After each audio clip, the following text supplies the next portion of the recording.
My name is Amber, and I just turned 31. The phone sliced through the silence at exactly 2 a.m. And I didn't need to check the screen to know who it was, my mother. The only person on this planet who treats sleep like a suggestion, rather than a necessity. Tomorrow you're going to dinner with your brother's fiance's family. Keep your mouth shut. No hello, no sorry for the hour, just a command dropped into the dark like a grenade. I pushed myself upright, the sheets pooling around my waist, and asked her why. Why the warning tacked onto what should have been a simple invitation? She fired back without missing a beat, like she'd been running lines in her head. Her father is a decorated colonel. Don't you dare embarrass us.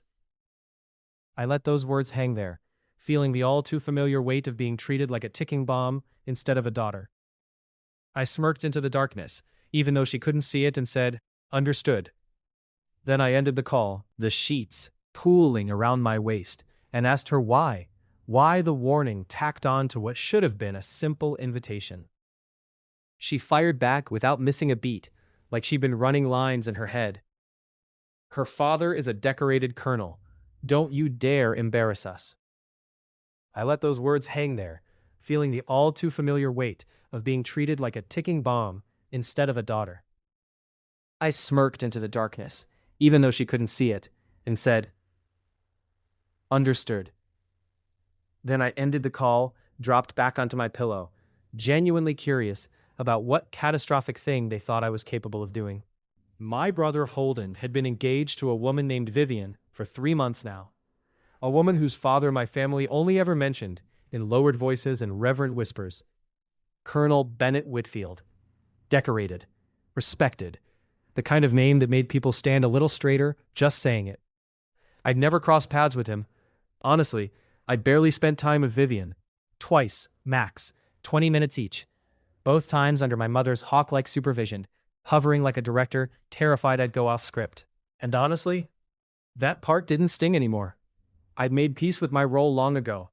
In my family's production, I was cast as the wild card, the potential catastrophe in waiting, simply because I didn't tick the boxes they'd drafted for me. No husband, no corner office, no picture-perfect home that could be paraded around during the holidays.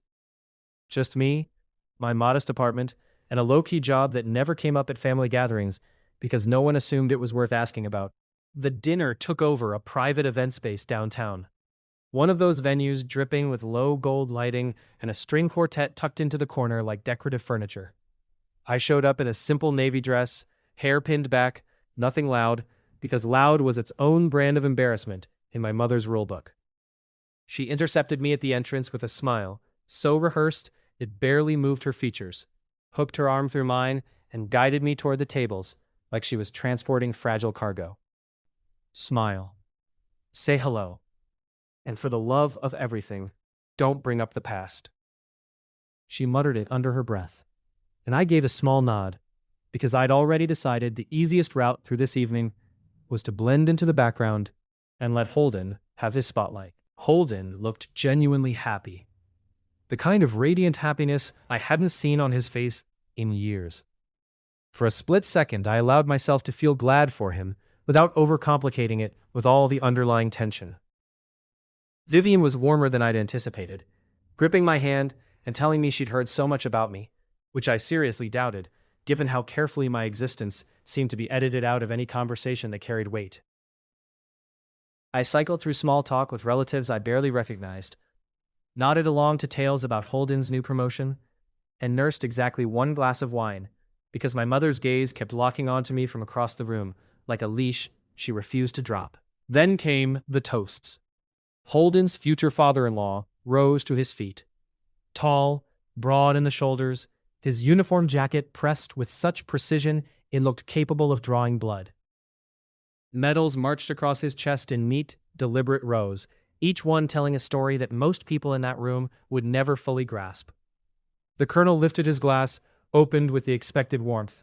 How proud he was of Vivian, how impressed he was with Holden's character, how the merging of families like ours carried real significance. Then came the toasts. Holden's future father-in-law rose to his feet, tall, broad in the shoulders, his uniform jacket pressed with such precision it looked capable of drawing blood. Medals marched across his chest in neat, deliberate rows, each one telling a story that most people in that room would never fully grasp. The colonel lifted his glass, opened with the expected warmth. How proud he was of Vivian, how impressed he was with Holden's character, how the merging of families like ours carried real significance. The room leaned in, charmed, the way rooms always lean toward men cut from that cloth. And then his gaze drifted past Holden, past Vivian, past my mother's rigid, expectant smile, and locked straight onto me. He stopped. Not a hesitation. Not a dramatic pause. A complete halt. The kind that makes every chair in the room shift without anyone knowing why. He lowered his glass slowly, deliberately, and took 2 steps toward me, while 200 pairs of eyes followed him like he was the only source of gravity in that building. My mother's fingers clenched her napkin so hard I heard the fabric strain. Holden's smile wavered, confusion flickering across his face as he searched mine for an explanation I didn't have. Because I had zero clue why a decorated colonel I'd supposedly never met was now standing in front of me with an expression I could only call, "Hello," he said. Voice low but resonant, the kind trained to command rooms without raising its volume. "I'm surprised to find you here." He tilted his head, studying me the way you study something you're trying to place from a distant memory, something filed away under a name you never thought you'd meet again. Then, slower, quieter, almost as if he already suspected the answer would unravel something he wasn't prepared to untangle in public, he asked, "Who are you?" to them. The string quartet had gone silent. No one had signaled them.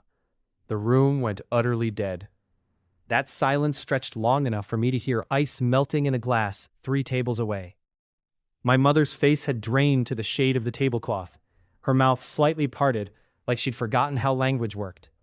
Holden looked between me and the colonel like he was watching 2 different movies accidentally spliced together.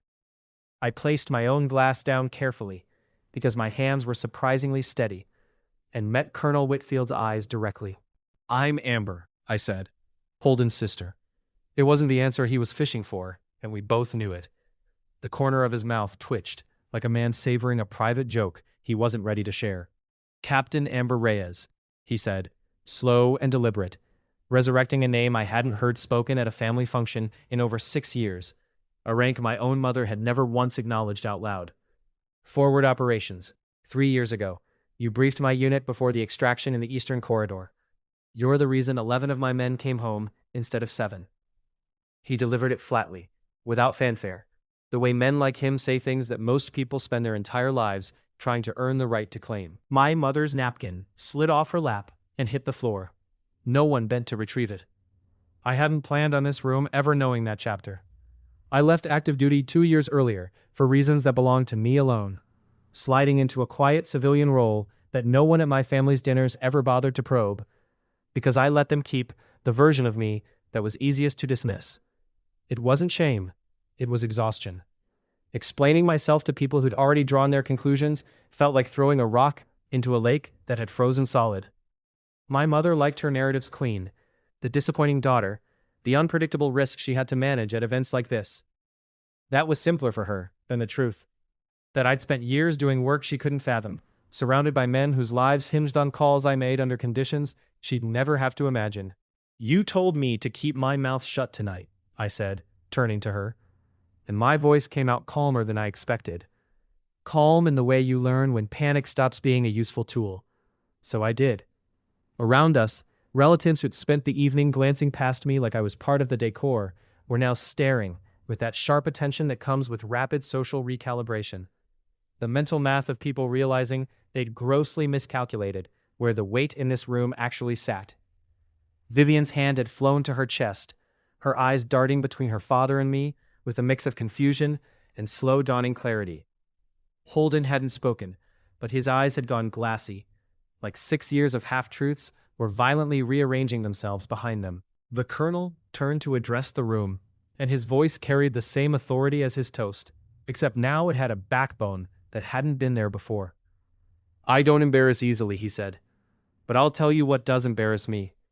Watching a family undervalue someone who's earned more respect in this room than half the decorations on my chest." He looked at my mother when he said it. Not cruelly, but without softening the blow. The way men who've spent decades delivering honest assessments under pressure don't know how to do anything else. My mother opened her mouth to respond, found absolutely nothing, and shut it again. For the first time in my entire existence, I watched her run out of script. Holden found me afterward, near the quiet corner of the room, away from the murmuring and the recalibrated stares. He didn't unload some grand dramatic apology. He just stood there for a beat, then asked quietly why I'd never told him. I gave him the honest answer, that there never seemed to be room for it, that the version of me everyone had agreed upon didn't leave any space for the real one to breathe. He nodded slowly, the way people do when they're digesting something they should have asked about years ago, and said he was proud of me, which was the first time I think either of us had exchanged those words and truly meant them. My mother caught me near the coat check as I was heading out, her composure hastily rebuilt but thinner now, like a wall patched with cardboard. She started to say something about how I should have told her, how she would have handled the whole dinner differently if she'd known. And I just shook my head, because that was precisely the problem. My value in her eyes had always hinged on what I could offer to be seen, never on simply being her daughter. I didn't raise my voice. I didn't need to.